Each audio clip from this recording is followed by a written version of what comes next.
NASCAR. At over 200 miles per hour, a NASCAR driver isn't just racing other cars, they're fighting physics. Every lap, every turn, every inch of track is a negotiation with forces that don't care about skill, experience, or bravery. Go just a little too fast into a corner, and the car doesn't lose control in some abstract way. It obeys the laws of motion perfectly and slides straight into the wall. So, why don't they? Why are NASCAR tracks almost always ovals, with those steep, tilted turns? The answer isn't tradition. It isn't convenience. It's physics, and without it, racing at these speeds simply wouldn't be possible. When a car enters a turn, it needs to constantly change direction. That requires a force pulling it inward, toward the center of the curve. This is called centripetal force, and without it, the car would just continue in a straight line. That requirement is described by centripetal force equals mass times velocity squared divided by the radius of the corner. This equation tells you everything you need to know about why turning at high speed is so difficult. The faster you go, the more force you need, and not just a little more. That velocity term is squared. Double your speed, and you need 4 times the force to stay on the track. On a completely flat surface, there's only one thing providing that force: friction between the tires and the road. And friction has a limit. No matter how advanced the tires are, no matter how skilled the driver is, there is a maximum grip they can generate. Once the required centripetal force exceeds that limit, the car will slide outward. Not because something failed, but because physics won. So what happens if you try to run NASCAR speeds on a flat track? At lower speeds, it works. That's how normal roads, and even many road courses function. But push toward 180, 190, 200 miles per hour, and friction alone just can't keep up. Drivers would be forced to slow down dramatically before every turn, killing speed, momentum, and the entire nature of the race.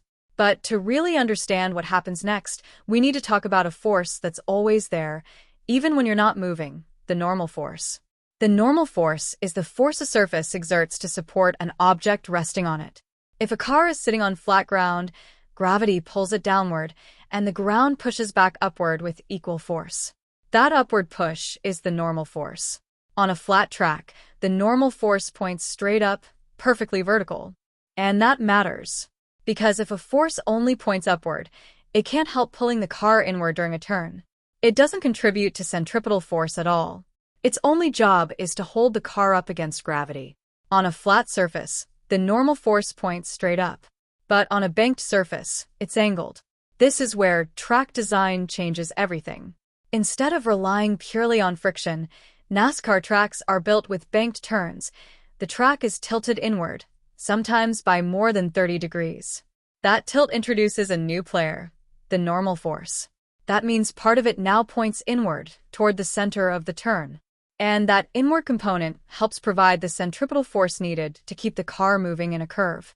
In other words, the track itself is now helping turn the car. There's even a perfect speed where the banking alone provides all the necessary force, no friction required at all. V equals the square root of the radius times gravity times tangent theta. Or, in this case, the degree of the banked corner. At this speed, everything balances. The car neither slides up the track, nor down it.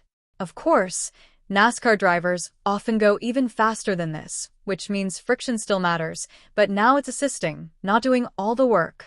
This is the key difference. On a flat track, friction is doing everything. On a banked oval, physics is working with the driver. And this is why ovals dominate NASCAR. Long, continuous turns allow cars to maintain incredibly high speeds without constant braking. The banking reduces reliance on friction, increases stability, and makes it possible to sustain forces that would otherwise be unmanageable. But there's also a historical side to this. Early American racing often took place on horse tracks, simple dirt ovals that were already built and accessible. As cars got faster, engineers didn't abandon the oval, they refined it. They added banking, improved surfaces, and scaled everything up into the superspeedways we see today. Tracks like Daytona International Speedway and Talladega Superspeedway aren't shaped the way they are by accident. Their steep banks and sweeping turns are engineered specifically to handle extreme speeds while keeping cars controllable. In the end, NASCAR tracks are ovals because they have to be. At everyday speeds, you can fight physics and get away with it. At 200 miles per hour, you can't. Every design choice, from the angle of the banking to the radius of the turns, is about managing forces that increase faster than intuition can keep up with. Racing at this level isn't just about who's the fastest. It's about who can work with the laws of motion instead of against them. If you enjoyed this video, make sure to hit the like button, subscribe, and comment down below what I should do next. Thank you. I'll see you next time.